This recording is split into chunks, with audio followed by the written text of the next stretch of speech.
For firefighters, the men and women of the firehouse are a second family. Those bonds remain long after retirement.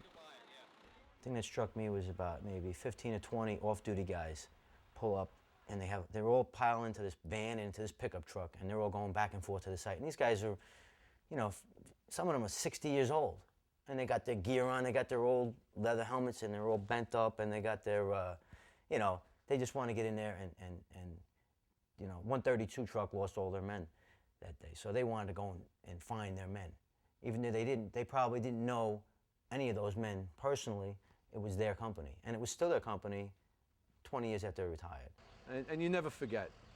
You still think about the guys you worked with. Sometimes you just remember things, and then you think about what happened, and you're like, oh man, they're not here anymore, but you have to go on. Everybody was so astonished by the 9/11. I think people, Americans specifically have very short-term memories.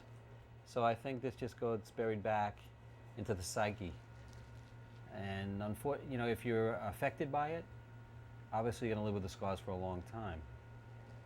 But I think the general public, just goes on with their life. And like any tragedy, it's so complex living in today's world that there's new tragedies that occur, and it buries the old one. So if you don't have an association with it, it's like, what's the next new thing that we have to deal with? Obviously for the families, they're going to live with that for a long time. So how people view this thing, it's like anything. Time's a good healer. And I think for a lot of people, they just move on.